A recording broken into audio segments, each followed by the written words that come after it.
If your child was just diagnosed with autism, I know this moment can feel like both shock and relief. You finally have a name for what's happening, but now 1,000 new questions show up overnight. What do we do now? What therapies actually help? Is there anything that we can do medically, not just behaviorally? I'm Olga Afichuk, and I work with healthcare providers, pharmacists, and families navigating personalized medicine every day. I also translate the complex science behind these conditions into something that parents can actually use. So today, I'm walking you through what really happens after an autism diagnosis.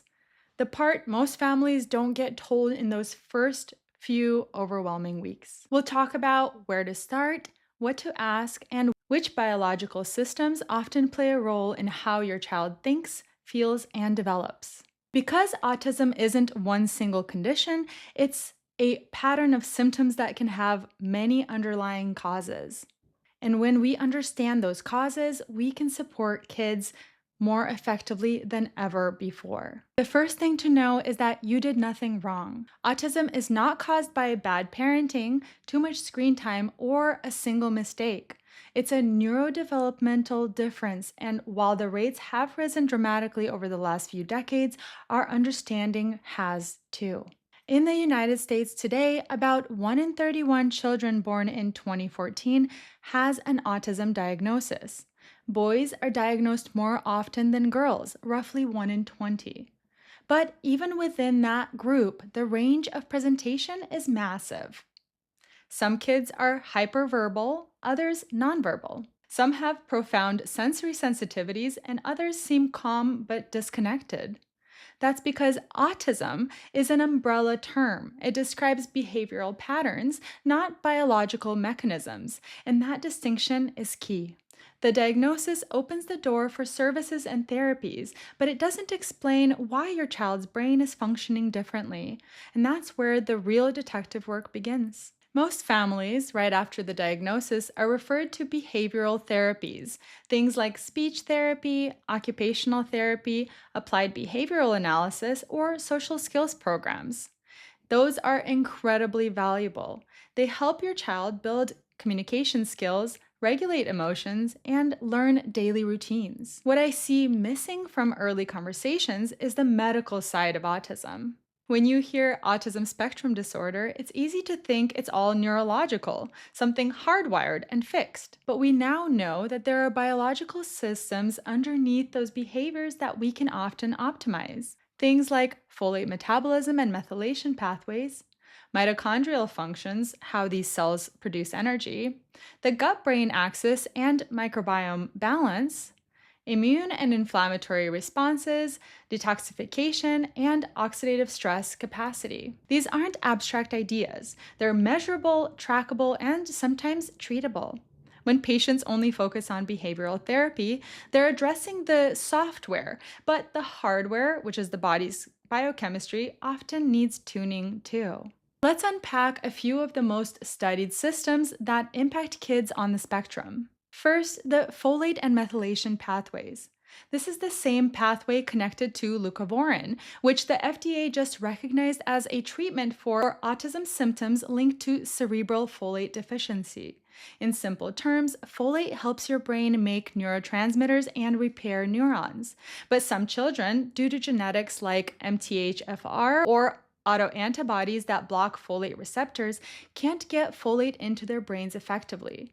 So even if the blood levels look fine, their brain is essentially running on low battery. Supporting this pathway through medical-grade folinic acid, leucovorin, or methylation cofactors like B12 and magnesium can, in the right cases, dramatically improve communication and cognition. The second is mitochondrial function, your child's cellular energy factory.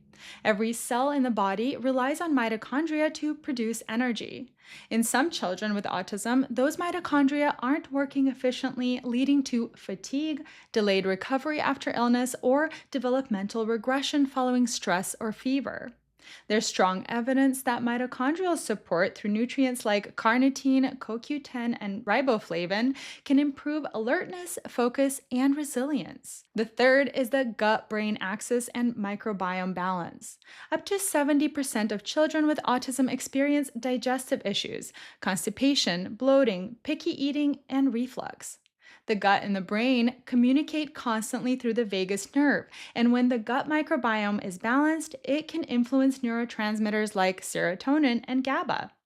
Addressing gut health through diet changes, probiotics, and removal of irritants can often calm behavior and improve attention.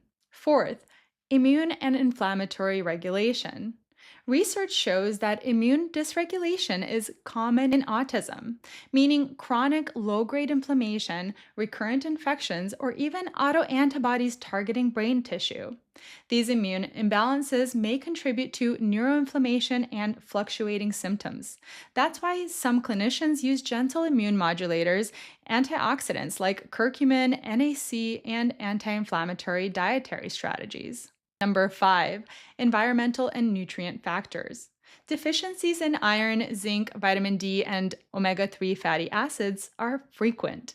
These nutrients aren't just vitamins, they're critical to neurotransmitter production and brain myelination. Correcting them can help the brain process information more efficiently. If you're feeling overwhelmed, let's simplify it into 5 steps you can start discussing with your healthcare team. Step 1, build a care team. You want a provider who understands both behavioral and biomedical perspectives. That might be a MAPS trained physician, integrative pediatrician, or naturopathic doctor familiar with autism spectrum biology. Step 2, get a baseline picture.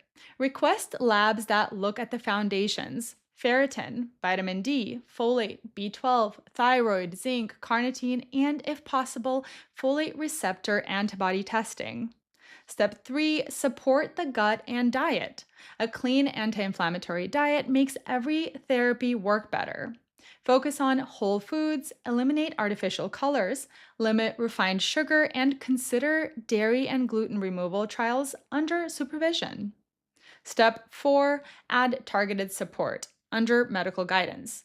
That could include methylation support through B12 and folinic acid, mitochondrial nutrients like CoQ10, carnitine, and riboflavin, and microbiome balance through probiotics, prebiotics, or digestive support when appropriate. Step 5, continue behavioral therapies. Medical interventions don't replace speech or OT. They enhance brain's ability to respond to them. You're building the internal biochemistry that allows external therapies to click. Here's what's important to remember. No single treatment fixes autism.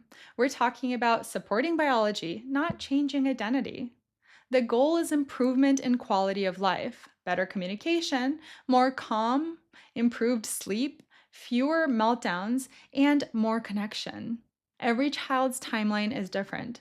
Some parents notice changes in weeks, while others see gradual shifts over months. What matters most is that you're not treating symptoms blindly. You're working from a framework that respects your child's individuality. I've seen hundreds of parents walk through this process. The ones who do best are the ones who stay curious, track progress, and never stop asking why. The science of autism is evolving faster than ever, and parents who understand it are changing outcomes for their kids. You don't need to do everything at once. You can just start with information, with compassion, and the right team. If you want to understand the next layer of this, the genetics and metabolism side, that's exactly what I'll be covering in my next video on folate, MTHFR, and the brain, the missing link in autism research. If you found this helpful, subscribe and follow along. I read every question and build new videos around what parents ask the most, because the truth is, once you understand what's happening inside your child's body, the path forward gets a lot clearer.